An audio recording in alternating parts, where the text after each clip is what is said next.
Hello, everyone. Hungarian dishes are truly famous and very delicious. Every year, many millions of tourists visit Hungary and taste the most famous Hungarian dishes: goulash soup, stew, chicken paprikash, stuffed cabbage, bean soup, and about 100 other famous Hungarian dishes that will become everyone's favorites.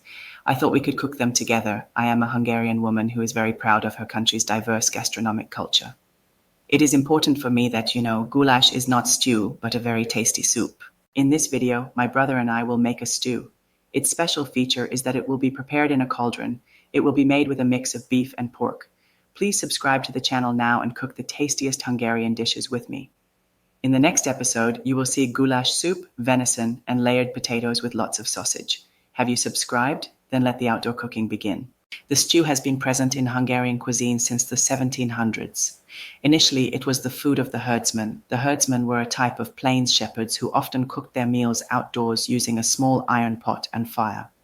This dish, called paprika seasoned juicy meat at the time, entered the Hungarian people's kitchen in the 1800s and has since remained a favorite and the most commonly consumed dish. The Great Plain, Alföld, is Hungary's largest landscape, a plain located in the central part of the Carpathian Basin, the area between the Danube and the Tisza rivers. The purkalt stew can be made from various types of meat. The recipe slightly differs if it is prepared with game, whether it is rabbit, deer, roe deer, or wild boar.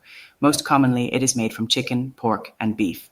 Today, we are making a mixed purkalt with beef and pork. Let's go to the garden, build a fire, and start cooking. Let me show you the ingredients: salt, finely chopped onion, garlic, tomato, and pepper. Of course, on that cutting board, you'll see a bunch of bacon, ground caraway, pepper, and naturally paprika. Meanwhile, we've already started building the fire, so we can soon put all that bacon into the cauldron. By the way, it's about 400 grams of bacon. We're going to render all of it, and then we'll see how much fat we get from the bacon. We didn't cut the bacon into very small cubes because this way it'll be easier to take out. And also over the fire, the bacon would burn much faster than if we were doing it inside on the stove. You see the bacon, right? This is about the state it should be when you take it out. And just a tip, taste it once it's cooled down. The fried bacon is incredibly delicious. For us, it usually gets eaten up before the dish is even finished cooking. We usually snack on it like this, but you can put it back into the stew later if you want. So we've added the 1.5 kilos of onions, finely chopped onions. You can see how much it's sizzling over the fire. You need a lot of onions as the base for the stew. That's the secret. That's what makes the sauce thick, and that's why it won't have the texture of a soup.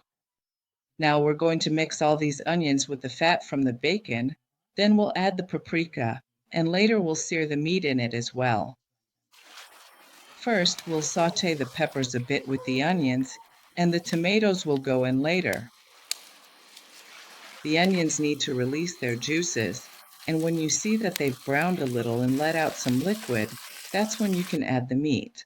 We put in 2 kilos of meat, a mix of beef and pork, but of course you can use just pork or just beef if you prefer. We usually cut the meat into smaller cubes so the dish cooks faster in the cauldron, but do it however is easiest for you.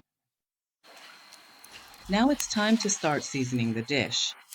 First, we add 1 or 2 small cloves of garlic. You have to be careful with garlic because if you add it at this stage, it can burn and turn bitter. We'll add the rest of the garlic later, after we've poured the wine into our stew. After the garlic, it's time for the paprika. You should add paprika to taste. I know this is tricky when you're cooking, but we like our food nice and rich with paprika. If it looks pale, we always say this, then it's just not a proper stew. So you should end up with a strong orange-red color. That's when the dish will be just right. It's hard to say exactly how much to use because different paprikas vary in quality, and with some you need to add a lot more. I think you can see here on our stew about what kind of color you need to achieve for it to be a delicious, proper paprika dish.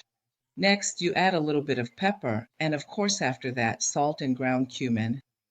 I'll try to write out roughly at the end of the video what quantities we're working with, but in Hungarian cuisine this is a really tough thing, though I think it's the same in every kitchen, that seasoning is really determined by taste. Some people like their food a bit spicier, others prefer it less spicy, and it also depends on the quality of the ingredients we're using and how much we need to add. Once we're done with the seasoning, we need to pour some dry Hungarian red wine over the stew. At first, you don't need to add all of it. You have to see how much more liquid the stew will need. It's very important that the wine is dry. Don't ever use sweet wine because then the stew's flavor will really not be good. Of course, after the wine, you also need to add water. And then all you have to do is let all these really delicious flavors start to come together over the fire in your cauldron.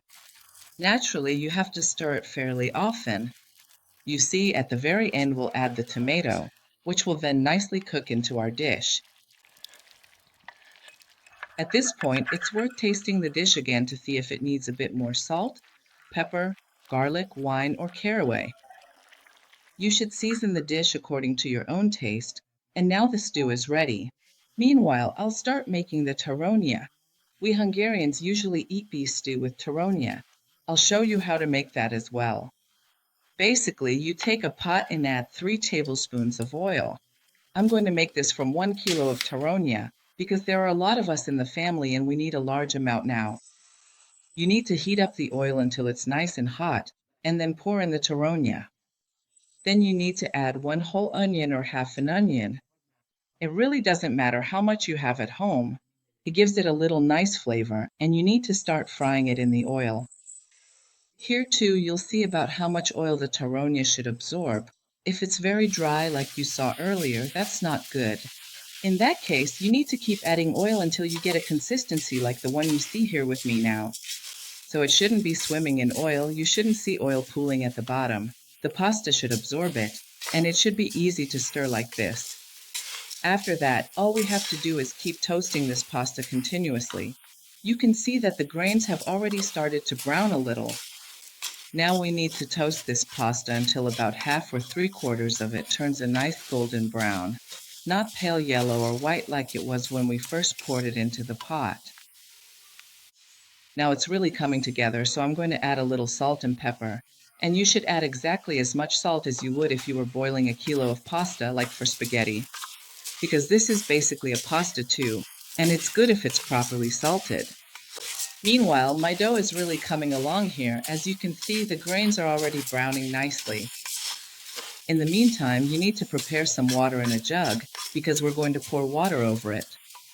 The rule is, so here you can see this is how it should look. See how beautifully golden brown the grains have become? I think it's really clear now.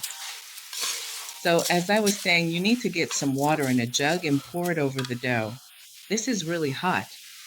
You need to pour water over the dough. There will be a huge amount of steam, you'll see that too. And the rule is, yes, my camera lens just fogged up, but that's okay, it'll clear up in a moment. So the rule is to pour in enough water to completely cover the dough, all right? I'll try to show you that in a moment. So this was just 1 jug of water, which means I still need to pour in more because the pasta wouldn't be able to cook in just this much. In a moment, I'll stir it a bit with a wooden spoon, and then you'll see the consistency. But for example, for 1 kilo of pasta or taronia, you'll need at least 1 liter, but more likely 1.5 liters of water. But as you can see, it needs to have a bit of a soupy consistency because that's what the pasta will cook in. I'll put the lid on the pot. This is what it looks like. It will start to boil nicely, and when the water has boiled off, then I'll turn off the stove underneath it. So in the meantime, our stew is ready, and this is the point when I'm going to turn off the heat underneath it and let it steam in its own vapor. Normally, I wouldn't have lifted the lid because the steam escapes, but I wanted to show you, and I'll leave it here for another 15 to 20 minutes after I've turned it off. That's all it needs, and our taronia will cook beautifully in its own steam. You see, it's really nice. So in the meantime, I went out and our stew is ready too. It has an incredible smell. Too bad you can't smell it. And you can see that we've got this thick, amazingly delicious, winey tomato and paprika sauce. The food is really delicious. Definitely give it a try. Here is the finished dish. We also made a little cucumber salad to go with it, because that's what makes it the tastiest. Try it, taste it, and be sure to let me know in the comments how it turned out. And I forgot to mention that you should do it exactly the same way, even if you're not making it in a cauldron, but inside in the kitchen. You know the flavors, the colors, the textures. Season it however you like. With less salt, less pepper, more wine, however your taste prefers. Send pictures of your finished stew too, and please subscribe to the channel. See you in the next video. There's only one thing left. Learn the names of foods in Hungarian. Stew is pörkölt, pörkölt. Small fried noodles is tarhonya, tarhonya. Do you have tarhonya available?